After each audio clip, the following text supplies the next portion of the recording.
Kyle Tierman here. I'm in Cape Town. I was the only journalist in northern Nigeria. Not an adventure until you get lost in Tijuana. If you get caught inside by a giant wave, you feel really alone. I love the adventure of waking up and not knowing what will happen and that being my job.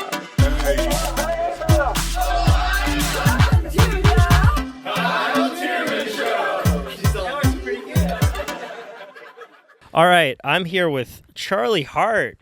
I'm gonna have to start off by just releasing a held grudge that I have against you, which is that you tried to kill me the other night.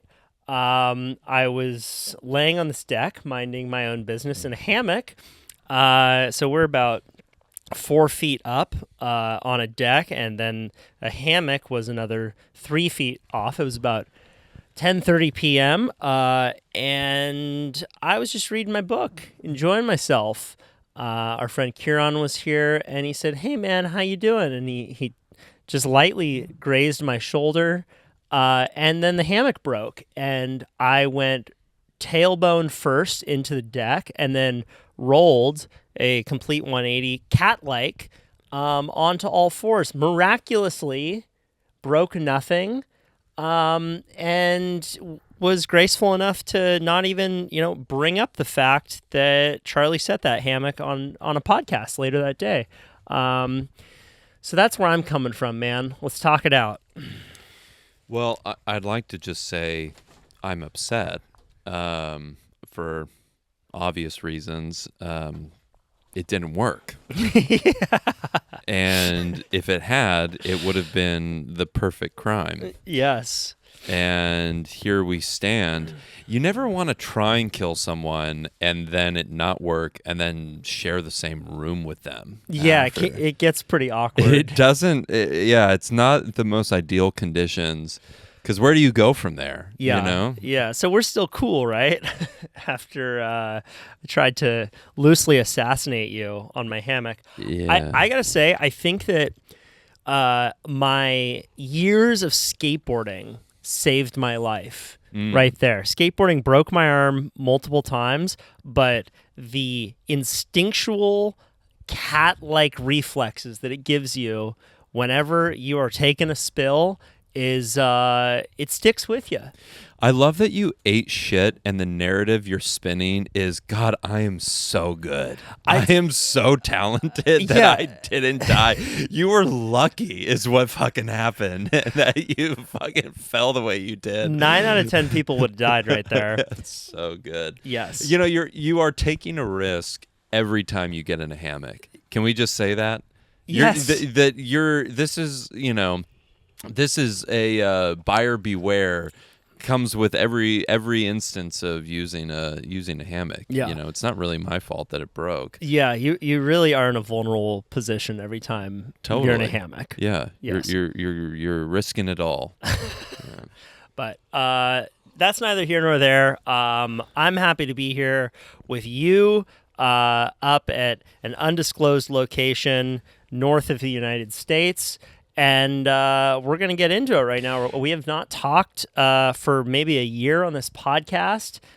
Fan favorite here, Charlie Hart. We're going to go deep into your life, into your psychology, things that you've been thinking about, toiling over. And the podcast is a great opportunity to do that. I love that. Can we adjust a little bit? Sure. I feel like we're not looking at each other. We can be looking at each other. Can we look at each other? With our sunglasses on, so it's not too deep? Yeah, we're Jim Jones and we can do that. I may be looking out into this serene bay a little bit then it's weird if I'm looking at you and you're not looking at me. Stop looking at me. Yeah, but we're having a conversation.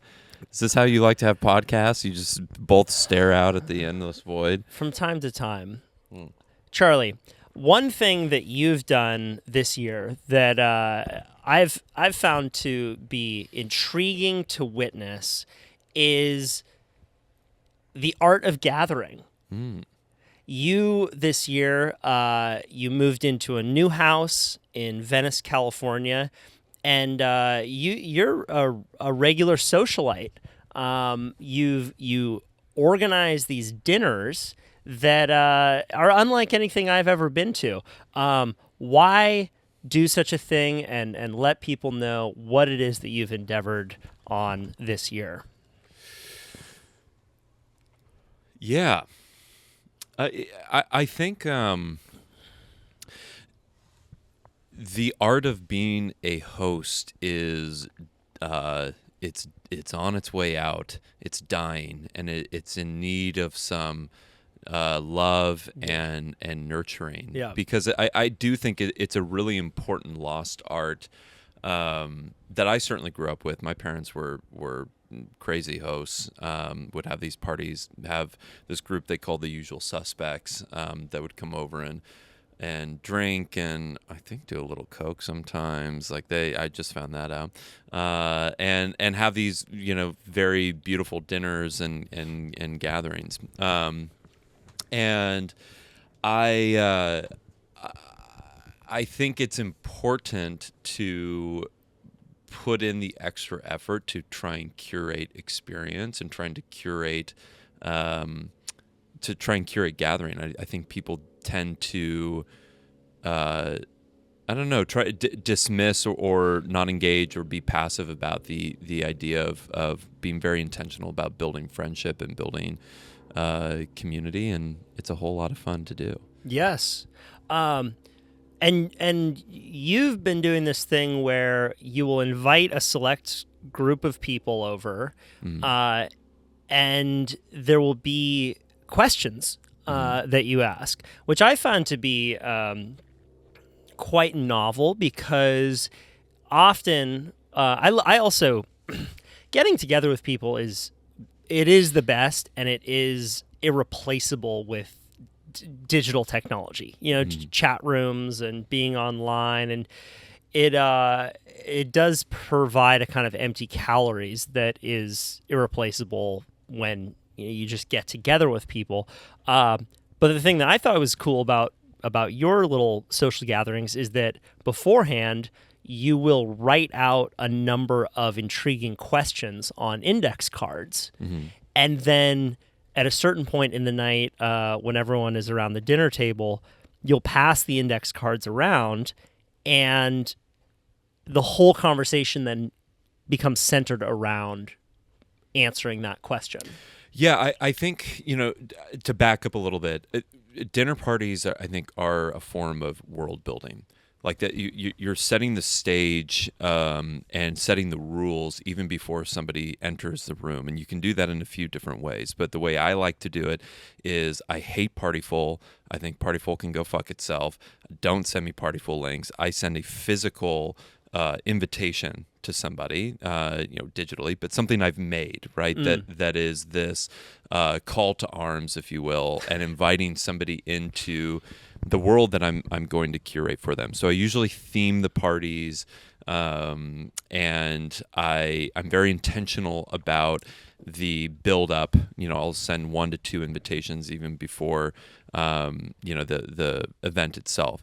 So when you enter that room, you have a sense of what the energy is going to be. There's a little bit of a wink, there's a little bit of mystery.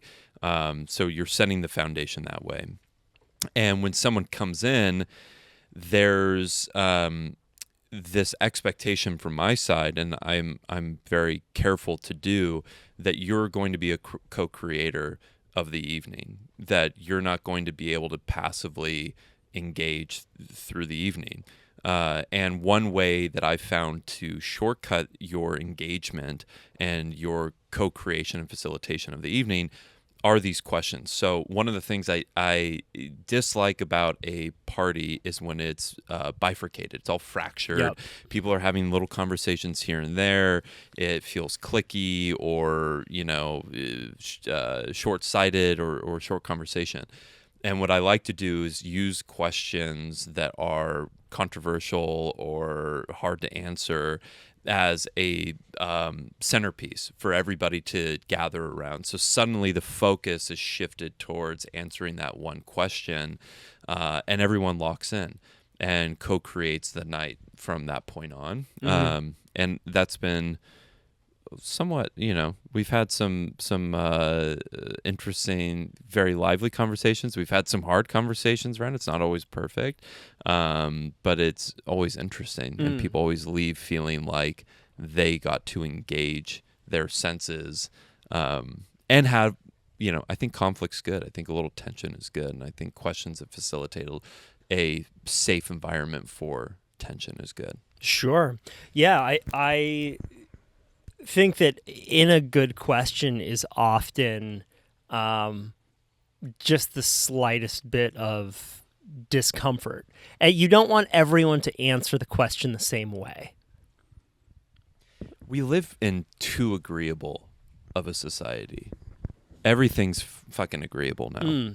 There's not a lot of conflict or tension or confrontation. And healthy confrontation is good, ultimately. I think we're coming out of a very peacekeeping sentiment of the last decade, right? Like lack of confrontation. I think good questions create the right conditions for healthy, safe conflict. And that's important to come up against that, to confront that, and to engage with that, I think, in various parts of your life. Sure. So some of these questions that I've enjoyed is AI art. Would you rather live in a world without music or visual art? If you could kill one wellness trend, what would it be? Did you have one where you're like, what is the best country in the world or something? No, if you could adopt one country's culture for the entire world, what would it be and why? That one's an interesting one. How do you tend to come up with questions? I just have a little notes app that there's no real magic to it. I sit and I think about it. I'll collect ones that I think are interesting from other people. I tend to like questions that don't have a right answer. Is AI art? There's, why I love that one in particular is because you have to come to terms as a group. That table has to agree on terms before they can answer that question. They can't say, is AI art, without answering what is art. And if someone can answer that at a table and get everyone to agree, it's like fucking 12 Angry Men in there, and one careful juror basically has to convince the whole group what art is, and then only then can you say, well, at that point, is AI art then? Yep. So it's a beautiful way to create argument and try and get the whole group to see the same thing, which is very, very challenging to do. Yeah. I will also say I've been to a few of these dinners, and one of the best ones was co-hosted with our friend Scott Norton, who recommended Nacho Night. And the brilliance of a bunch of people arguing philosophical questions while stuffing their faces with nachos is that it turns down the dial on pretension by 1,000,000%. Like the risk, I think, with like thoughtful dinners with smart people is that it can turn into a pissing contest around who's the smartest person, who can give the most thoughtful answer, which all of a sudden becomes stupid in and of itself. It makes a stuffy environment, and I think that one thing you've been intentional about is bringing in funny shit, like making people do silly, stupid stuff too at these parties, because it just allows people to be like, okay, cool. Oh, we don't need to have this turn into a status competition. Yeah, I mean, that's one of my main principles in life is play, But play is important. And this goes back to setting the rules beforehand. Like the invitation is ridiculous often. Right. And so already you're getting these micro signals around what the dinner is going to be like and what to prepare for. And I like to very quickly disarm that instinct to just be, I'm going to try and be the smartest and most clever person in the room.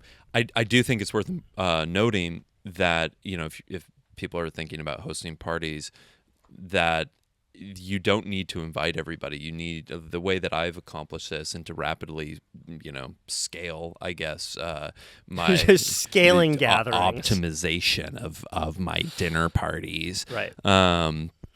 Is to pick people that I really enjoy, and I ask them either, do you want to curate a whole table? So I offer at my home, and I say, you curate the table, I'll cook. Or I say, you bring half and I'll bring half. And that's been a really great vehicle to expand the people that I get exposure to. I've done it with artists. I've done it with entrepreneurs. I've done it with pretty much everybody under the sun. And I get exposure to amazing people. And then it compounds, because I'll meet somebody at that event, be like, God, the person's fucking awesome. Like I and then I'll approach them and say, you want to do a dinner, and that they've already experienced it, so they have an understanding of what it's like, and it can grow from there. That's cool. So you're not inviting the same people again and again from your friend group. Very rarely. You'll pick one person and sort of knight them to curate their own group of friends, and then bring them there. Say, hey, I'm providing the space. I'll help with food. But it is rapidly expanding social circles. Yeah. It's like baking good bread. How did you come up with that idea? What? To get other people to curate the guest list. Man, I just wanted to make friends faster. Honestly, it came out of a need. I just wanted to. I wanted to curate a table and remove the stakes for myself. And I thought, well, what if I could find other people to co-host with me? Yeah. To make it go faster. Yeah, I think I've told you about this. This was before we knew each other, but years ago, right when I started the podcast, I hosted something called the Curated Feast, where I brought in maybe a dozen former podcast guests, like one from like this former UFC fighter named Kyle Kingsbury, to this like microdose expert named Jim Fadiman, to this ocean researcher named Jay Nichols. Like, they just all came in, and I hired a friend of mine who was a chef to cook the meal, and it was like $100 everyone would put in, and then we had we hired a food historian to spin these fables about each dish, and then she would come up and spin the fable before every course, and then it was just great conversation. Like, and man, I only did one, but I still remember it as the joy of not just meeting the people yourself, but that moment where you're looking across the table and you see two people who didn't know each other before, and they're striking up a great conversation, and you just get to step back and watch the cool thing unfold. Yeah, I think that comes to the co-creation ideas.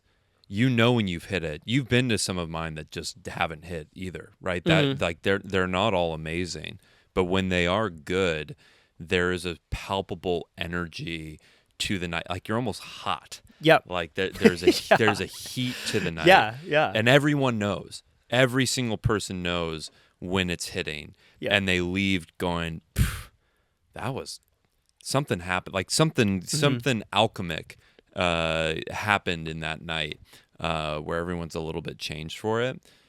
That's an addiction. It's an addiction. There's a drug in that I love. You've said, I don't know if you've written this down or you've just told it to me a couple times, but like something like one of your principles in life is that good food with good friends is one of the great important things. I don't know exactly how you've put it, but like it's almost like one of the 10 commandments of Charlie, like that you've actually identified that as a value in your life, and no matter where you go, you're gonna hold that value and try and curate these feasts because it's like it almost feels like a religious tenet for you. It absolutely is. It's number one on my list of if I'm depressed, what do I need to do?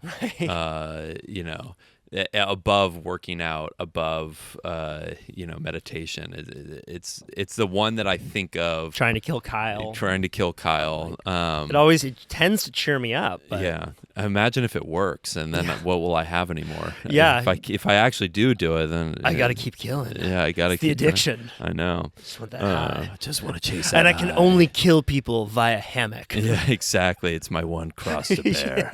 I strangle them. It just doesn't feel good any other way, man. It just doesn't feel good. It's too easy. Yeah, exactly. Playing the long game. Yeah, I think it is one of the most beautiful feelings and energetic feelings is to have great food with really good people. And I got to a point, this year where I'm like, fuck, I want more of that. And the only way it was going to happen on the terms that I wanted was to just do it. And so I did it.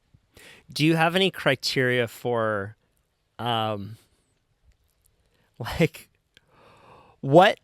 what ruins a dinner? What's the surefire way to ruin a dinner? Over talking.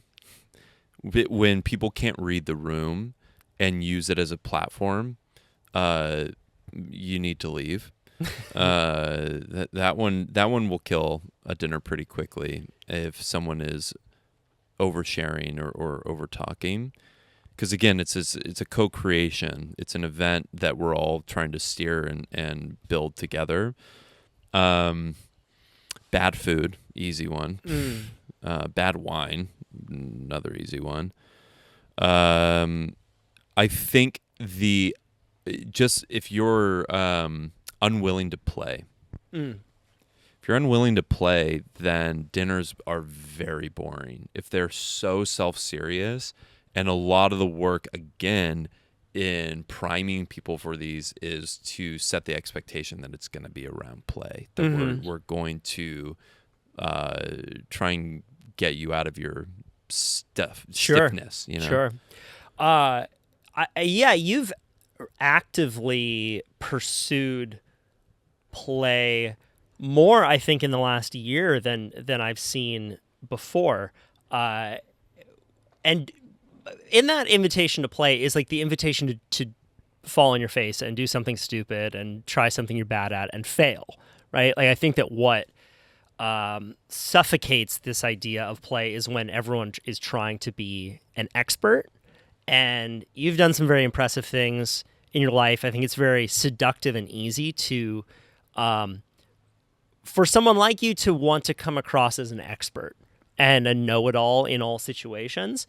And one thing I wanted to ask you about is your experience going to acting classes this year, because that is something that, man, you are not good at, and you are just going full on. And I just am so proud of you for doing. No, I mean, you are a good actor, but you're pursuing something that you're not a professional at, and you seem to be really enjoying it. What got you over the hump to actually start to pursue acting classes, and what has that experience been like? That's an interesting one, because I if I'm being honest, I'm wrestling with if I actually like it or enjoy it. And I think the question that I have in my mind is it enough imagination and creation and play? Like, those are the reasons why I like acting. But probably the reasons why I'll end up leaving and doing more with improv is that I think what play ultimately is an invitation for imagination, and co-imagination is so fun, and that a dinner can be that, certain friends, certainly not you, are really fun to play with and Yeah. do imagination and bits with. He just uses me. Yeah, Uses you are me. the butt of the joke Yeah. often. But to just like trying to convince somebody what art is, in a way that is a great model for what a bit is that you invite somebody to see the world as you're seeing it in that moment, and yes-anding to it and agreeing to it and going down a rabbit hole with somebody is so fun. And we do, I think, play in ways that we wouldn't label it as that, but you and I certainly do. If we're working together on something, the yes-anding is the tool that we use. That's the right? key. It's Yeah. the key. Whereas acting, you're given lines, and there's certainly a lot of creation within those lines, but you're not coming up with the idea on the spot necessarily. So I did a few years of improv once a week at the Broadway Playhouse in Santa Cruz, California, Shout and it was me and usually about a dozen 60 to 70-year-old women, and we would do improv together for 2 hours. And there were two coaches, Clifford and Dixie. They were a couple, and they would give us these wonderful prompts to do. And man, by the end of the 2 hours, my brain felt like I had just done an SAT. Like the mental stimulation and just raw processing power that you are engaging when you're doing improv is really surprising. Like, to try and come up with those ideas on the spot. Okay, you're a fireman. Okay, you're a teacher. Okay, you're a fish. Okay, I found it to be very healthy and such an applicable skill across all these different mediums. You get into advertising, and it is also this like, okay, here's a kernel of an idea. Where can that idea go? I have a somewhat hot take that the most successful people in the world are improvisers. The people that can improvise extremely well and speak off the cuff and build on ideas. Not only are they great actors, so they can fake it till they make it, but they can find substance, or perceived substance pretty quickly. Controversial, but Trump is a great improviser. Oh, yeah. Fucking speaks off the cuff, and hard to lock that guy down to anything definitive because he's always zigging and zagging. And Obama was a great improviser. Would go off script and speak from the heart and strategize. I think good strategists are also great improvisers because you're just yes-anding to some kind of interesting conclusion. But I think if someone is looking to improve business acumen and communication, go take an improv class. Easy. Right. Yeah. Right. How do you mean strategists are great improvisers? So, it makes a ton of sense if you're a public speaker, but people might think like, well, what do you mean? Like, how is business strategy an improvisational skill? Because you are ultimately creating something from nothing. Strategy is a creation. It is it is the act of creation, and bad strategy is contained and narrow and short-sighted. Good strategy is expansive and usually reframes a problem or reframes the context that it is given.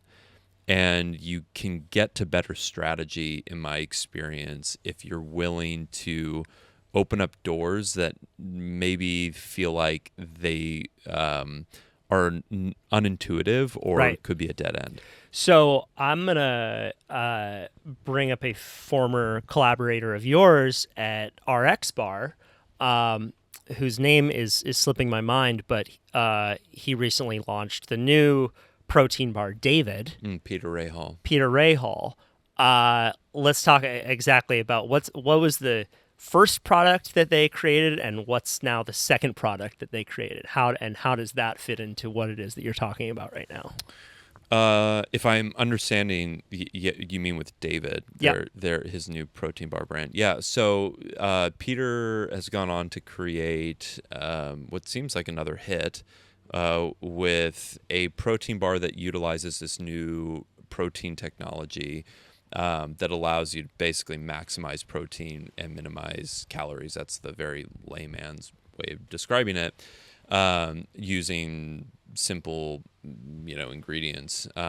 Supposedly, this is not an ad for David. I don't really know much about it. But their second product, Peter's always in pursuit of simplicity, from what I know of him, and certainly exemplified that when I did know him and was working with him, is to create another product. How do you get to the simplest form of protein? Well, you just create a fish. You package up a one ingredient item and maximize its protein through nature. Is it cod, right? It's cod, yeah. So the first product that a protein bar company creates is a bar, and the second product they create is cod. Yeah. And who the hell would think of that if you didn't have a solid why behind it? Right, you would stay in protein, or maybe now we're going to go to granola. Okay, now we're going to go to like smaller bars or larger bars or more packs. But to be able to jump across categories, like in pursuit of, if the idea of the brand is simplest ingredients possible, that's improv right there. Yeah. Yeah, it's the difference between having a strongly held belief that guides decision making within a business and following what the category is doing, and to put that into terms that are maybe easier to understand. People in our category do this, so we do this too. If when we're in the protein category, we're going to make oatmeal, we're going to make fucking, protein powder, because that's what we do in this category. But if you reframe that to people who believe that protein should be simple and premium, then that's going to lead you to create products that maybe are a little divergent, that wouldn't necessarily make sense to the category, but make sense to do from a business standpoint and as a promise to your consumers. I've heard you say, well, it relates to what we're talking about a bit. Okay, so I've heard you say, be the Kool-Aid, not the Colt. What does that mean when it comes to advertising and brand building? Really, what I'm trying to say there is that brands often miscalculate their value and their place in their consumers' lives. Like a consumer's thinking about you 0.5 seconds out of their life. You are a tiny fucking part of their existence. Mm-hmm. And I think brands get in the habit of thinking they are the grand player, the grand that they have an outsized role in your life. And we like to think in those terms. We like to write big strategy decks that put ourselves as you're the best friend you never thought you had, the emotional companion, all the fucking things, and it's wrong. We are not those things. And so brands that think they are the cult, that they're the movement, usually, with there are some rare exceptions, but usually are more of the Kool-Aid, the symbol, the artifact that cult ultimately uses to reinforce that they are in the cult. So, skateboarding, for example, like if you wear a certain kind of shoe in that community, you are not a cult in that community. You are a symbol within that community, right? If you wear Nike running shoes, you are not in the cult of Nike running shoes. You are a signaling to other people within the cult of running that you use, that you are within that community because you wear these certain shoes, or maybe more aptly Solomon's, whatever. Like, we're always using items to signal and dog whistle to each other that we are in this cult and we have permission to be in this cult. And so I think a more covetable position for a brand is to figure out what cult you have permission to be inside of, and how can you position your product as an artifact or a signal, an item of signal within that cult. Right. Yeah, people try and get a little too big for their britches. And my thesis on this is that because when you have a full-time job and you're thinking about one product for 8 hours a day, 5 days a week, you begin to assume that it should be that important to other people too, rather than this idea that you sort of win if you just own a moment in someone's day. But it takes a bit of humility to recognize that we actually are not, even the most important products are not that important to people. And they're part of this ensemble of many different products in a person's day. And hopefully they can be durable or serve the promise of the product and not just be, a piece of shit thing that doesn't last. But yeah, it's very easy to, like I do a lot of writing for brands for like the word world to make its way into a strategy, right? Like we want to change the world. And unless you are one of the biggest companies in the world, you are probably just going to be changing, a few people's lives. And if you do that well, then you're good.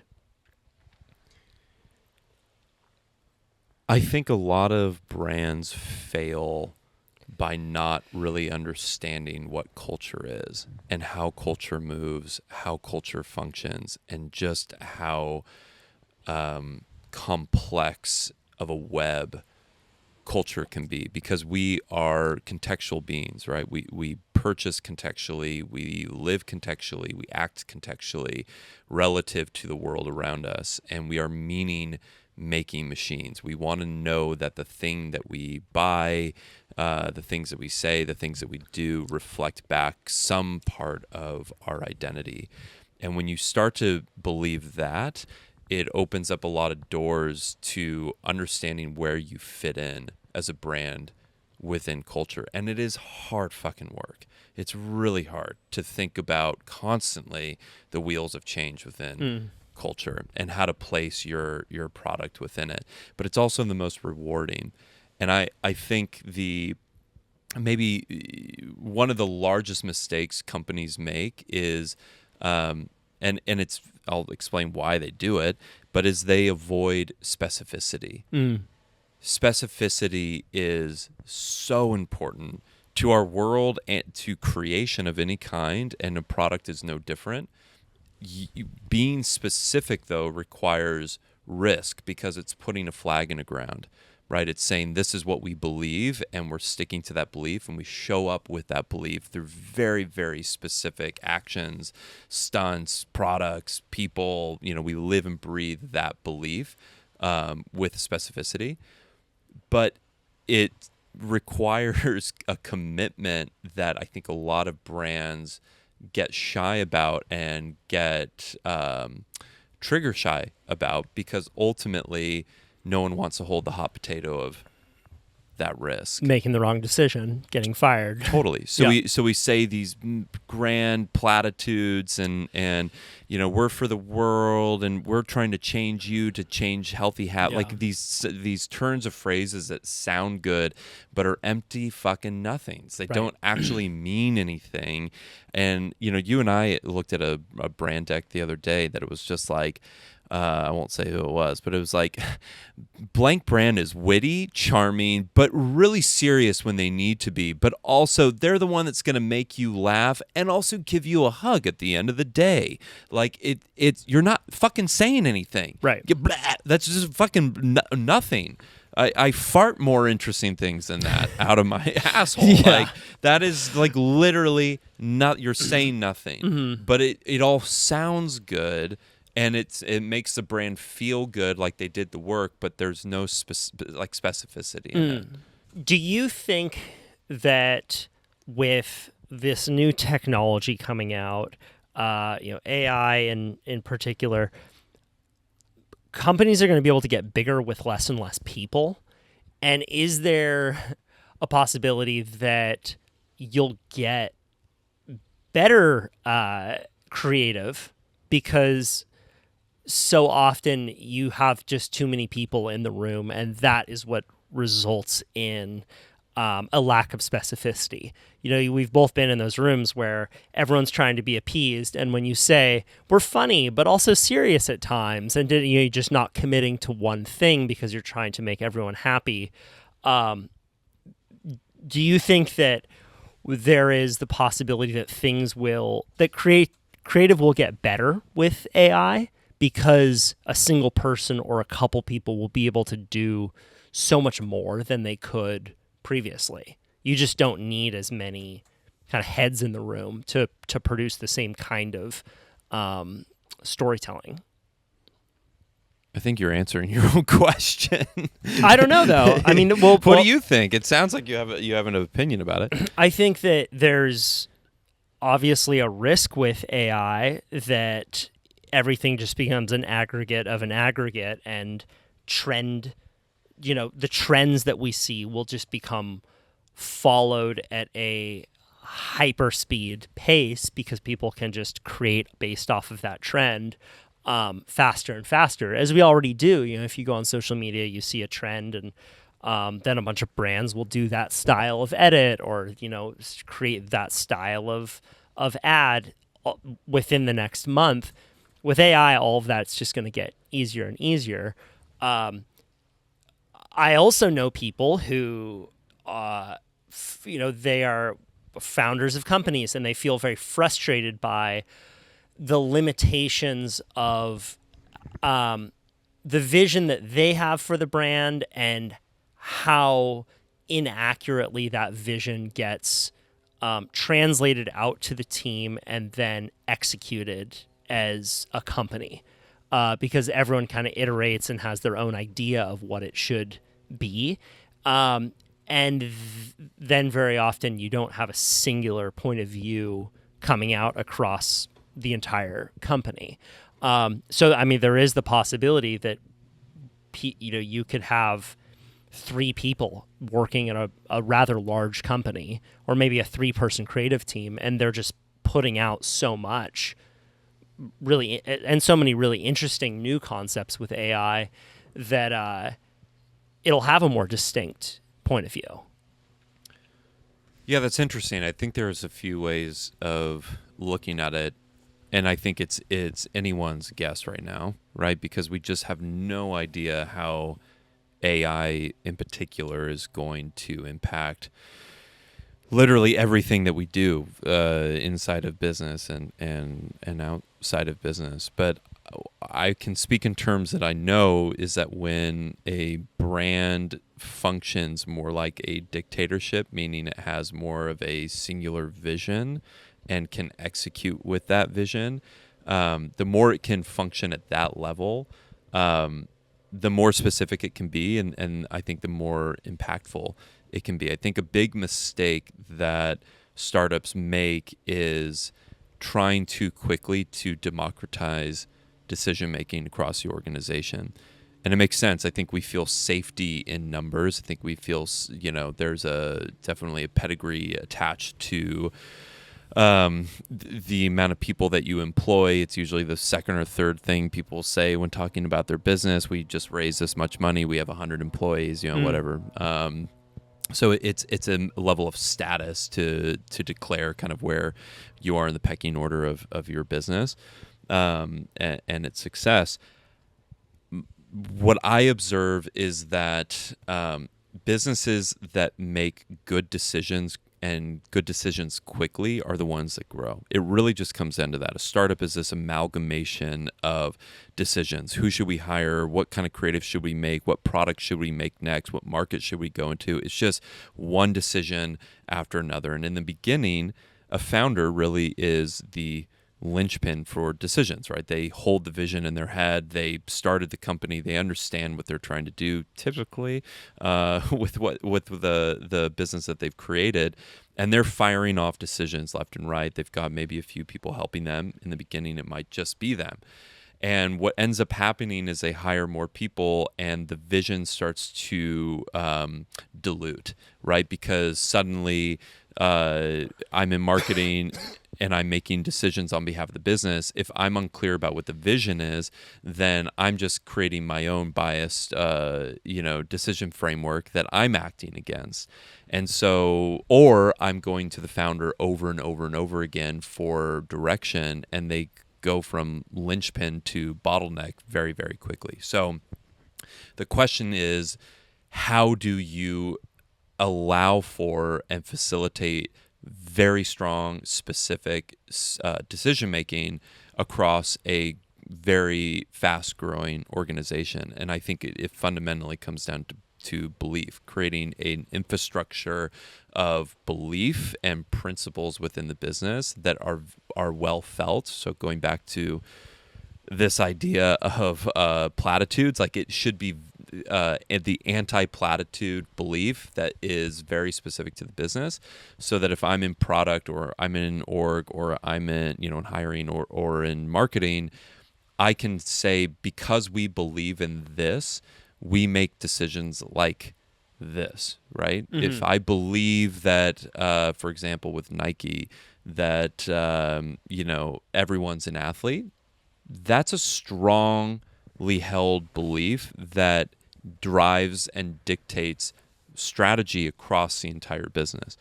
At our X Bar, we had there's too much bullshit in food, right? That was a centrally, strongly held belief, and that meant so many different things. It meant there was too much bullshit in the product, there was too much bullshit in the marketing, there was too much bullshit in the engagement with vendors, there was too much bullshit in the way we hire and engage culturally. Like, that became our unifying decision matrix across the organization. It's became fundamentally how we decided things. And it made it a lot easier to scale the organization around it. So I think you see a lot of businesses chasing trends because they don't, and that's both creatively to the original question and to product and to org, because they don't know who they are. They don't have a strongly held belief and principles based off that belief. How much does, like, I agree with you, and I think that if you have the wrong people in the room who are not good at coming up with ideas, you can give them the most specific strategy ever, and they're not going to come up with any good creative solutions as a result of that strategy. So it kind of goes back to the improv thing, right? If you give someone a specific strategy, then you ask, okay, what does this make you think of? Where's your brain going from this? So, I mean, it seems like a huge amount of this also comes down to strategy and then the hiring practices. Like, how good are these people at implementing this kind of thing? Are they capable of it? But execution and ideation are oil and water, right? Like you don't need someone to be an ideation machine if you have that well situated in your business and covered in your business. Like, you actually don't want to have ideation, come up with that something profoundly specific and strong, get it into the hands of someone who's going to execute it, and they go, well, yes, and start to change it. Like, there's this goes back to this idea of dictatorship and a growing business is like a singular vision, and a growing business is actually very fruitful and impactful. Like, everyone in a larger organization or growing organization, as much as people want to pass a hot potato around and not be responsible, it's the old thing. Like if it's successful, everyone had a part in it. And if it fails, no one had a part in it, right? Right. Like people love raising their hand at the right opportunity. So, you really need to be mindful of who's going to be in the room making the decision and who's really good at executing, because those aren't the same skill set. That's where I start to think AI is going to be risky for the average executor within a business, because AI agents are probably going to be proficient at the execution side of business operations, right? Because it's a very task-oriented, very binary set of rules. And even if it's not, AI can manage very complex, very nuanced decision-making and action. And so a lot of, I think, future, the possibility, I should say, is that you'll have really strong ideators with really specific visions that know how to use AI to cover the execution side of their operations. And that's where, if I'm an operator sitting on that side of the equation, I'm probably freaking out. Sure. The future belongs to the ideators and the people that can, dictate sufficiently. You mentioned that one of the top 3 things people will often mention in their business is how many employees they have as a flex. What are some other empty flexes that you see businesses do that are not necessarily smart or driven from a strong belief or a strong why, but they just do it to do it, like because they think this is the next logical stage in a business, but it ends up killing them down the road? I mean, killing them, I don't know if that's a pretty strong word. My favorite maybe is the Forbes 30 under 30. It's all fake. It's all paid for, right? So you're not, that's not a very merit-based award. Wait, I didn't know this. What is it? The Forbes 30 under 30 is a pay-to-play program that Forbes puts on, right? Where you have to pay to be in the 30 under 30. 30 under 30. What? And they select for more than they ultimately put in the magazine, because it comes down to who will pay for it ultimately. So they are reaching out to a number of founders, and or the founder has their PR team reach out to Forbes for placement. And Sure. there's some, discernment within that, but for the most part, it's bought and fucking paid for. That's so funny. I did not know that, but that makes a ton of sense. Yeah, but it's a status thing, right? Because Right. and this is how they position it: is you'll be able to use it on your LinkedIn, you'll be able to use it in your introductions, like that. The Forbes' job in selling that in is to show the founder and the organization how potentially profitable it can be for their business and promotion. That is really funny. I never knew about that. Now you know. Now I know. Oh my God. I'll be sure to watch out next time someone says they're a 30 under 30. I can say, well, you can pay for dinner then. Yeah, exactly. You can afford it. Yeah. That's funny. Yeah. Prestige is a word that I think about often. What are the decisions that we make based out of prestige versus utility? And when is it worth it? If you get a Harvard education, as an example, like that can have lifelong benefits. Facebook started, right, where you had to have a harvard.edu email address. So it created this in-group that still, maybe to some lesser extent today, but has influence in the way that people perceive you. There's no one right answer, but like I think that it can be very common that people get swept up in doing things based on prestige rather than an underlying core belief about themselves or about the world, which kind of leads into this new trend that we've seen over the last 10 years, specifically where everyone needs to be their own brand. Right? You do one thing really well, let's say writer, right? It used to be that you could just be a writer, you'd have an agent, you'd have a publicist, and you got to just go back and write, and then they would handle everything else for you. Look at someone like John Steinbeck, right? Like that was his thing, and then he had a team of people it was their job to get his work out in as widely distributed as possible. Now, I had this experience selling my book, around to all these big publishers. Like, you would think that writing as a craft would be one of the most pure, right? You'd think like, wow, it's all in the word. It's about changing people's lives. It's books, right? We're not in like TV. The amount of conversations around, you have 15,000 Instagram followers. That's not we shouldn't put that in. That's not quite enough to be impressive to publishers.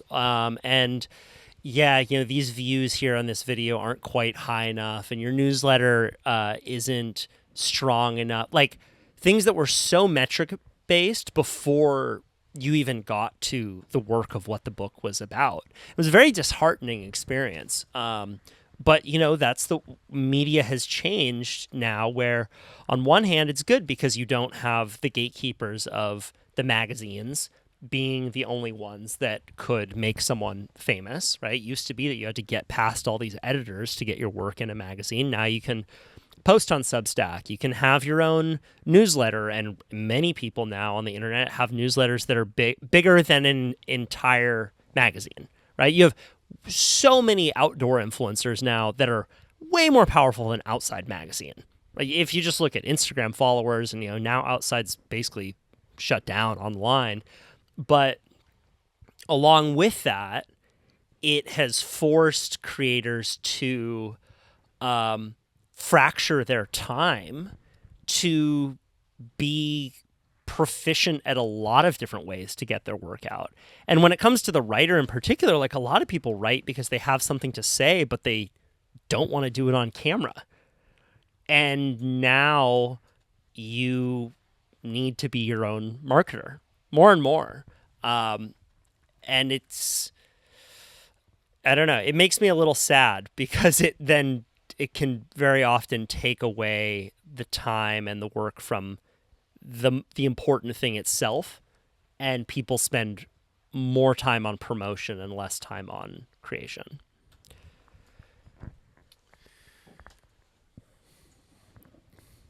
That's a complex one. There's a lot of layers to that because, that's something we've talked about certainly at length is suddenly not just creators, anybody has to be their own PR and their own brand. I mean, there's a reason X started selling. Twitter started selling the blue check mark, right? Like Right. there's, and I wouldn't even call it prestige as much as I would call it status and identity metrics. Like how do I signal that I belong, or that I have worth, or that I have value, and that being human is no longer enough. You have to have some status metric attached to it, and that's nothing new, right? I guess that we should call that out. Like humans are inherently status oriented and tribe oriented. What's your place within the tribe? We just have a lot more tools at our disposal to signal that. That I think maybe if it was a tribe, I was going out and I was hunting, and that gave me signal. I provided food, I provided substance, I provided nurturing for the children in the tribe, whatever it was. Now I can just buy a fucking blue check mark, right? So we're so far removed from the value of the thing, Right. and we're just paying for the byproduct of the thing, which creates a very shallow depth of field when it comes to status and its value.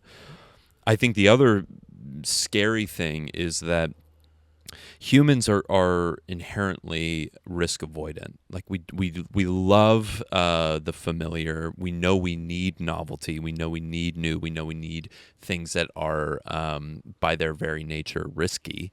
Otherwise, we wouldn't venture out of the cave and go search for food and water outside and beyond the desert. Right? Like we know we need to take risk, but we are now in an age where numbers overrule metrics and analytics overrule instinct, and gatekeepers that were once, the great tastemakers of society that were willing to take risks are overruled by metrics that ultimately make a studio or an agency or a business feel safe. And safety has outsized value in our society right now, because we can assign metrics to pretty much everything in our lives. Right.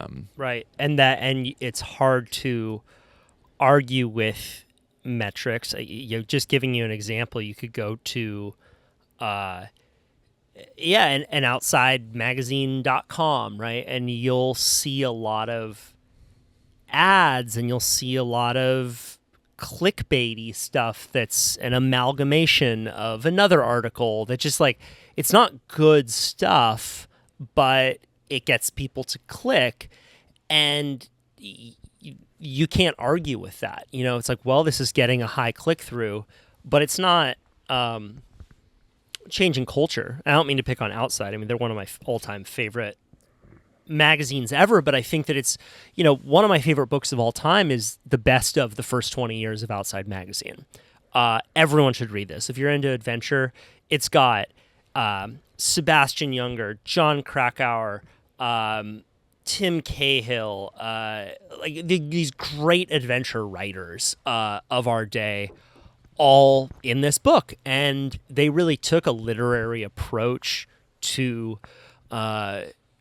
adventure stories, and that was what was so revolutionary about Outside. Is like, we're going to take the best writers in the world and put them on adventures, because before that it was just this He-Man. Like, there was a magazine called Men's Testicle in like the 50s. We love that. Talk right? about risk taking. I know. Come on. Men's Testicle. But it was very quality, and part of the reason for this, we can just call it out, right, is that Outside, not Men's Testicle. Outside. Okay, yeah. Outside was quality. Well, yeah, see those testicles. Was that all the advertising dollars were in magazines, right? Yeah. So if you look at the masthead on those magazines in the 80s and 90s and even early 2000s, you had dozens and dozens of people working full-time. You could be a journalist and buy a house doing really good work.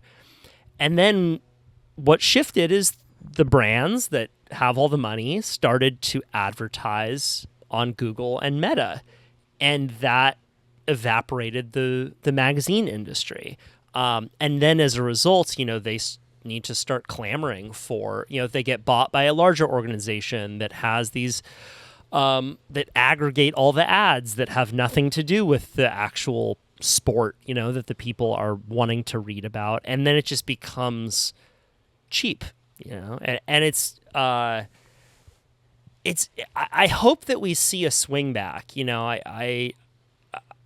because I sometimes feel like I was born in the wrong time. Like, man, if I was like a magazine writer in the 80s, man, that would be freaking cool, where like everyone's reading your work, right? The next Outside magazine, Surfer magazine that comes out, people wait for that, and they read a 6,000 word piece to go on the trip with you. It wasn't as immediate as someone's YouTube channel. But yeah, there's a kind of depth that is, I think, unreachable in quick videos that you get in long form writing. Well, I think there's just that again, we have displaced tastemakers for algorithms. Right. And tastemakers are necessary for culture. We have too much, even in the 80s, we had too much information. We had too many, we were overstimulated even then and oversaturated with words and films and TV and the possibility of content. And now that's, 4,000% higher. So we just have more and more and more and more and more. Tastemakers play such an important role in society in gatekeeping and taking risks on interesting content. Like so many things we love today, products, media entities, films. Like try getting even something as benign as Step Brothers made today, like or not Step Brothers, Superbad, right? Like something like this, right? Or the classic one of Red Bull. Like Red Bull failed every critical survey group that they put it in front of. They thought it was disgusting, and they went ahead with it anyway. That's so funny. And look how successful it is. Like people need tastemakers to bypass reason and logic and numbers and say, God damn it, I think it's gonna work. Right. That's maybe a over romanticized part of our history. Right, but we don't know. I mean, it comes down to this basic idea that we don't know. Exactly. Right? And I've heard Judd Apatow say it on a podcast before. He's like, every movie you make is a guess. Totally. I don't care how many successes you've had before, you are rolling the dice. And if you start to make a bunch of successes, people think that you have some secret ingredient, but really you're guessing. And, we have gotten pretty good at guessing with those Marvel flicks. People do check them out, but most people are not saying this is the best time in movies that there has ever been. And then someone comes out with a movie like Anora, which is a crazy concept that probably would not make it through the algorithms very well. And it's one of the best movies, people have seen in years. Yeah. And also very cheap. That movie was extremely low risk to make, right? So you're cutting somewhere, either creatively or financially, to make that work. But I think there's also this other part of this matrix, right, that we're talking about, which is free. We've gotten so accustomed to free, and free isn't free. It comes from advertising, right? And everything we do, I mean, it's the infrastructure that allows us to do the work that we do, both from a creative standpoint, as creators, but also from a business standpoint as marketers. This was the great exchange. We will give you this content for free, and in exchange, you're going to allow for your attention to be diverted to an ad of some kind. And that has trained us in the last 100 years. This is a new idea. It's a new framework, right? It's a new that it's going to be free. That it's going to be free. Right. So now we've set that as the expectation, so that if it's not free, we freak the fuck out if it's not free. And we have been in this whirlwind the last 10 years trying to figure out, as linear television goes away, magazines go away, everything goes online, but even online, the attention is so split. Like, we're trying to figure out other models. I love what Substack does. I love what Patreon does. And Patreon, for what it's worth, is literally how the world functioned for over 1,000 years, right? Patronage was the way that the arts were protected, because someone said, this is valuable, I'm going to support this, and there's status and pedigree associated with it. I'm going to prop it up. Right. Most of the creation world operated under patronage, and Right. now it operates under, hey guys, like, I'm Brian, I'm doing a podcast on this because I'm a creator who paints, but I'm going to take you through the whole journey of me painting for 360 days. Blah, blah. It's like, that's what we're talking about. When you have to be a brand now because you have to sell it absent of patronage. And it leads to shittier art, which leads to shittier engagement. And it's not a very comfortable world to live in because it's just, it's surface. It's all very inauthentic. Yep. It's not what we should have creators do. Yeah, I'm always reminded that Da Vinci, right, was like, he did a lot of commercial work where he would be hired out by some wealthy landowner to do a painting. Like, it was not all just his own kind of artsy fartsy stuff. Like many of even in the olden days, right? Like they would be hired out to do these grand paintings, and that would then subsidize their more experimental projects that didn't have patronage attached to it. Yeah. I mean, then it was a craftsman like that. You know, Da Vinci only made like 25 paintings in his life, and he finished maybe one of them. Mm. And most of his, you know, I mean, I could talk about him forever. He's a savant. But he was hired by courts essentially to create weapons and to create new infrastructure, aqueducts, all sorts of things beyond just his painting. For him, painting and you know, art and engineering and nature were all one seamless thing. He had no distinction between them. But yeah, he was an interesting guy. He worked on the Mona Lisa for like 30 years. He was notorious for never finishing Projects. Wow. Yeah. Where'd you learn about him? The amazing Walter Isaacson book on Da Vinci, the biography. And there's a phenomenal Ken Burns documentary that he made with his daughter and his daughter's husband that I believe is on HBO, a 3-part series. But those are really good forays into Da Vinci. I'm going to read that. Oh, it's amazing. Okay. Oh, the Da Vinci Walter Isaacson book is incredible. Yeah. How do you and how have these philosophy lessons that you're taking impacted your life? And tell me a bit about what it is that you're doing here. Yeah, I've been pulled into this very peculiar philosophy study world that is outside the university system, but is a friend of mine's old, as in former philosophy teacher, shout out to Marina, who has been doing these these lectures every Sunday with a small group, and there's maybe 5 to 6 of us in this group. And right now we're doing Beyond Good and Evil, the Nietzsche work. And that's a book? It's a book, yep. And really a series of ideas and essays. He had to write it that way because he was quite ill, so he could only write for short stints.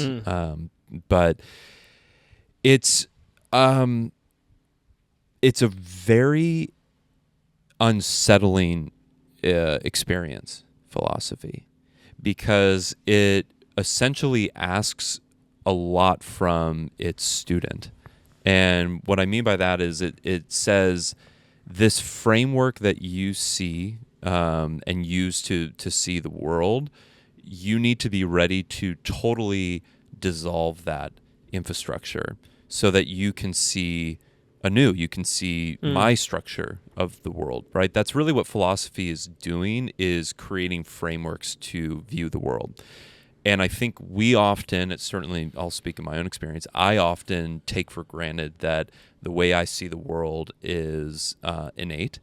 And the right way? The right way. Yeah, the only way. The only way, right? That this is some kind of genetic code that A plus B equals C, and this is why I see the world this way. And it's inevitably it's not. Right. It is a framework, as I am understanding. we in Western culture often use Plato as our baseline, our foundational way of seeing the world. And the reason we do that is because it was pervasive in Greek culture, but then was adopted by Christianity, and a lot of fundamental Christian beliefs are centered around Platonic ideas. So is the etymology of Platonic Plato? Plato, yeah. Okay, I believe so. God, so if I'm wrong, correct me in the in the notes. But, yeah, that's not my primary study, so I don't know what I can't speak to that for certain. But it's like whether or not you believe in philosophy, you have a philosophy. You have already adopted a philosophy. Right. That's the point. And these ideas that you take as certain, as core to who you are, all people are created equal, or I mean, that's the easiest one and maybe the most controversial one that Nietzsche tries to deconstruct. These are beliefs that were given to you. And so what's great about philosophy is, and Nietzsche, would be the first to tell you, the best thing you can do is create your own principles, your own framework. And outside of that, the best thing you can do is go with a philosopher that you believe has at least close to the correct framework for viewing the world. Right. But it's a great exercise in dismantling closely held beliefs that you have and structuring carefully the lens through which you view the world. It just makes you a better human. Ultimately, is you don't take for granted the views that you have, and you become a lot more intentional about the views you could have. Yeah, I think often of this line that Derek Sivers said, which is that authenticity is overrated. And what he means by that is that we all think like, oh, you got to be authentic to yourself, but what you think of as yourself could be as frail as, oh, some kid in the second grade told me that I'm grouchy. So now I adopted that as a quality about myself, that I'm just a grouchy person, and that's authentic to me. So if I'm going to be in a bad mood, that's just who I am. And it's good because I'm just being myself. Philosophy influences human behavior on a very pragmatic and real level, right? If you believe a certain thing, you're going to do a certain thing. And if you try out a new philosophy, that should impact the way you speak. It should impact your thoughts. It should impact the way you move through the world. And to be flexible in whatever you think is like the authentic you, and constantly be updating that based on new and helpful information, I think is a very adult way to go about things. Yeah, it's easy, especially now with so much information and so many people trying to take from you. Mm-hmm. We live in a very, well, I won't even go there, but that you need to be moored, right? You need to have some sense of grounding. Otherwise, the tide's going to take you in a million different directions. And so if you create your own principles, do your own study, then you're more likely to feel centered and grounded. And I think the idea is that you should question beliefs that you hold very strongly and examine them and pressure test them often. And maybe they are worthy of such strongly held belief in them. But if you're not in a state of constant reflection around them, or at least periodic reflection around them, you're way more likely to fall victim to very narrow-minded thinking. Right. Yeah.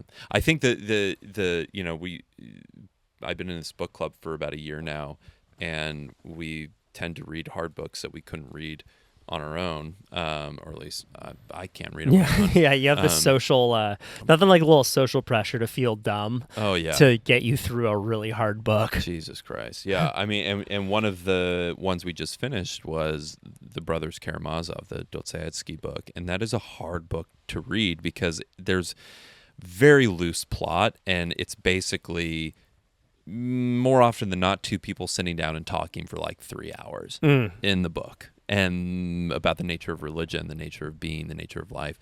And these books are long, but Dostoevsky is a philosopher in the full meaning of the word. Like, he is examining different frameworks for living, questioning religion and its role, and orthodoxy in its role in society, and really putting ideas to the test. And I think, if you're not going to read Nietzsche outright, you should read some of these, old Russian literature. I mean, Steinbeck is another. I mean, I think East of Eden is one of the great books, but also one of the great examinations of human instinct and human life and how we function when put to the test. So books can be this guiding light as much as a pure philosophical piece of work can. Mm-hmm. You seem to be pretty intentional about which platforms you engage in and which ones you don't. Like, you're not really on Instagram. You despite what we've said about like trying to, that now you have to be your own brand and you have to be like, everyone has to be very public facing and famous to promote the deeper work that they do. Like, you don't really play that game. And I feel like you've been pretty intentional about not playing that game. Like, you'll come on this podcast from time to time and, you'll read articles and that kind of thing, but you kind of do sit back and just work on brands that do have a big impact on the world. But like, I think it's cool, like, to not have to be a public face all the time, because it's like I think you told me once, like, when you're a person, you're just a person, but when you are but you can also be a symbol, right? Like, and I think that's the power of movies, of brands, of like getting behind a thing that's bigger than just the like, what's up guys, I'm here right now. Like, it can give way to something bigger, right? And I think that brands in their best expression are symbols of human creativity. It's not the fucking, and which is why, like, I mean, founder-led brands are often pretty annoying because it's just one guy. Usually it's a guy being like, look at me, I'm the guy, like, and the brand's behind me, which is usually not the most interesting thing to talk about, versus if you have a company that it allows you to create all of these stories that's not really about one person. It's more about like a mythic story. I feel like you've been intentional about engaging in that way. Am I reading that right or nay? Well, you know what they say. You're like, I actually want to be Instagram famous. Yeah, so go fuck I yourself. know. I like you're like, God, it's just so cool that you're a nobody. Like, that you have no status. You have no and no one knows who you are outside of me and this podcast. And and I'm giving that to you. But you know what they say is that it's better than having your own podcast. What? Having a friend with a podcast. Having a friend with a podcast. Of all the costs and trials and tribulations that come with it. No, I like the ability to. I don't like playing in that world or that game, and probably at my own to my own detriment, because I do think it's shallow, and I think it's empty, and I think it's trying to swim upstream for me. Like, I would rather. I'm more interested, I think, in more micro experience or local experience, and creating, like, the act of creation is what gets me going, and being able to create worlds both big and small, and I've been able to paint with a wide canvas in the past, and I've been able to paint with small canvases, and they're typically, for me, I've found similar. Like it doesn't, like I try and stay focused on the act of play and creation over Promotion. Like promotion's, pretty boring. Yeah. And I think I'm justified in this because I've seen it be successful. I've had a little success in my life, is that when you commit to the act of creation, there's more sustainable impact from that than the empty promotion of a single creation. Right. So like it goes back to being specific and having a strongly held belief as a business or a brand, and acting on that belief constantly, reinforcing that. Like your character is built through action, not through the promotion of action, right? Like it is a carefully curated consistency of acting in accordance with your belief. Patagonia doesn't just say they're sustainable, they fucking are sustainable. They do what they can to reinforce that reputation. Yeah. And it makes me think of this John Boyd quote of and I don't know if I think I've said this to you in the past, is that at some point humans reach a crossroad. They can either do something or they can be something. And those are not the same thing. To be something is to be attached to the identity. I am a podcaster. I am an artist. I am a entrepreneur. I am a you name it. To do something is a much more sacred act. It is a difference between doing the art and being the artist, of doing the act of creating a business versus being an entrepreneur. And, full circle, I've got 100 employees and we just did a raise. And that's being an entrepreneur. Right. That's attached to the identity and the status of that versus the holy act of creating something from fucking nothing. Right. And that's a space that I want to be in. And it's very tempting to be, I'm a novice at it. I'm constantly pulled in wanting to be the thing and wanting to be seen as the thing, over doing the thing. But I try my hardest to do the thing, to actually be in the act every day is much more difficult, but much more rewarding. Character is forged through the act of doing the thing, not the promotion of the thing. Yeah. Yeah, man, that's pretty deep, man. That is pretty deep, because it is true that when you're engaged quietly or in collaboration with one or two people trying to come up with ideas, and you're going through the pain of figuring out what that next thing is, and then shipping the art and putting it out, over time it engages you more with what's real, and it fortifies you.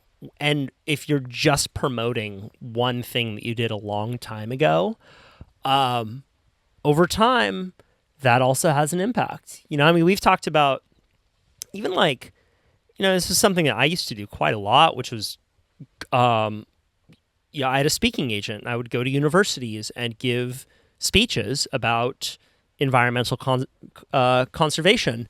It was the same speech again and again. I'd get paid to give the speech again and again. And over time, this is when I was, 24, 25. I started having this feeling like, well, if I'm not this guy, what value do I have in the world?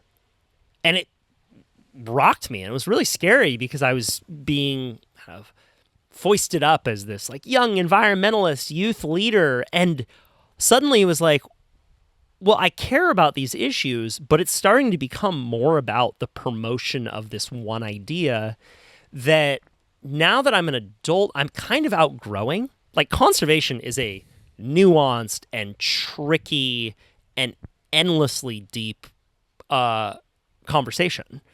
I don't believe that we shouldn't kill animals. I don't believe that we shouldn't log certain forests. Like, there are... It's nuance. There's so much nuance, but it's really easy to have a child's psychology and be like, this is wrong. Like, we're part of the green machine, right? Because that is what you believe. When you're a kid, you have black and white thinking. And black and white thinking can raise you up really quickly because it's simple, right? There's like a line in the sand that you are displaying. And this is, a lot of what Trump does, right? It's childlike thinking.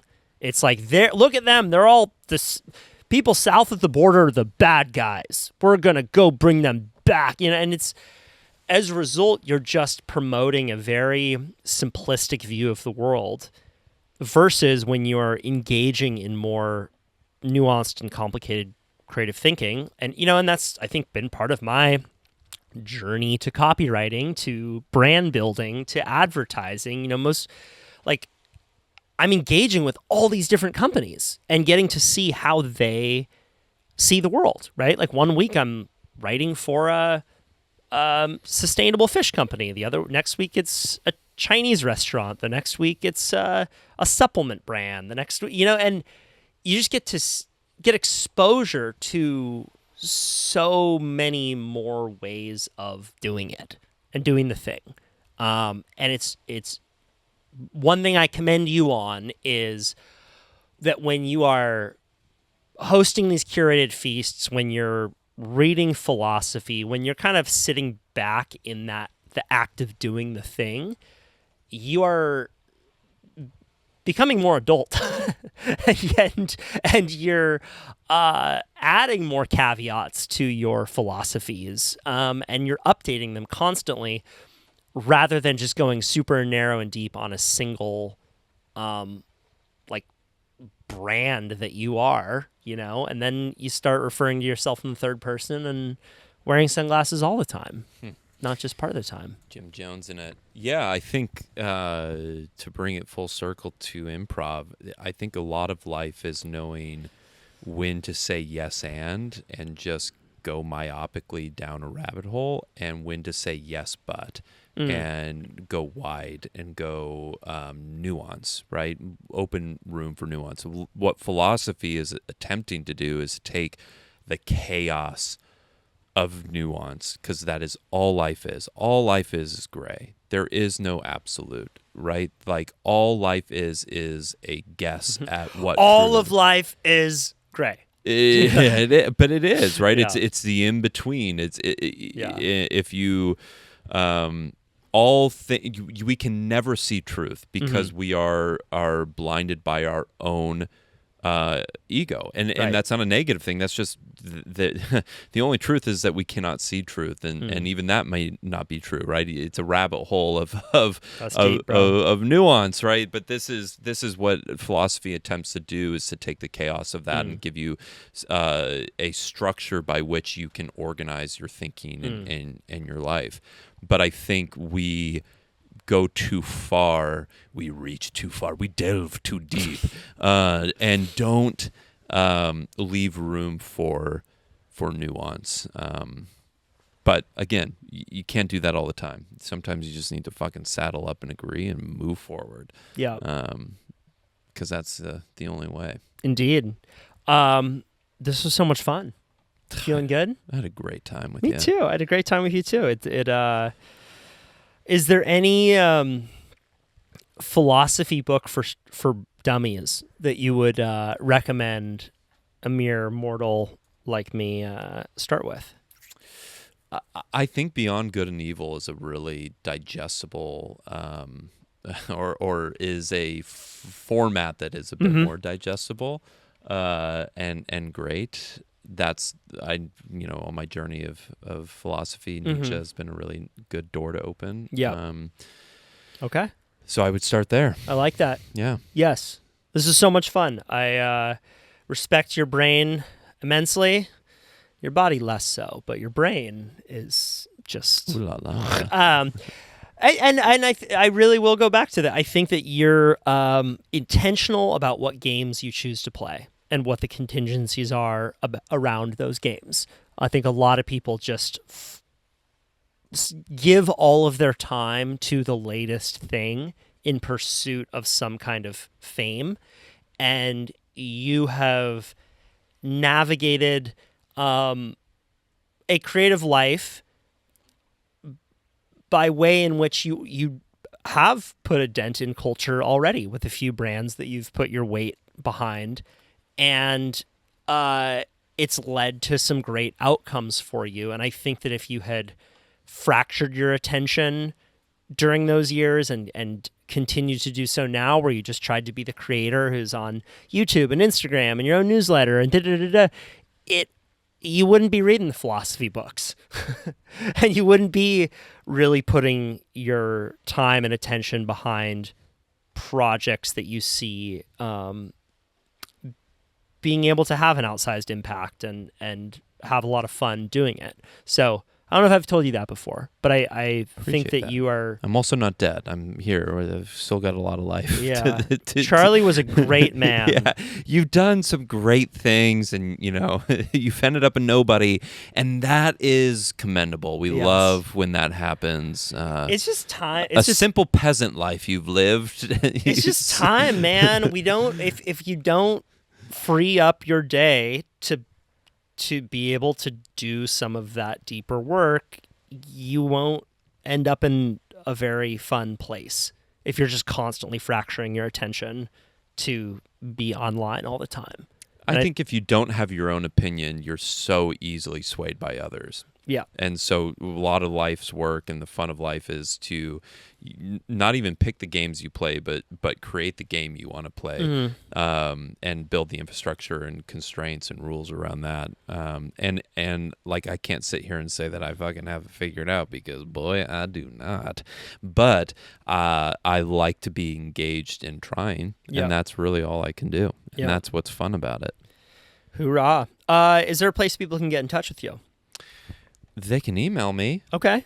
Love that. Why don't they email me at thisischarliehart@gmail.com. I've heard of those Gmail addresses. It's the latest social media app. The latest social media app. The latest communications app. Yep.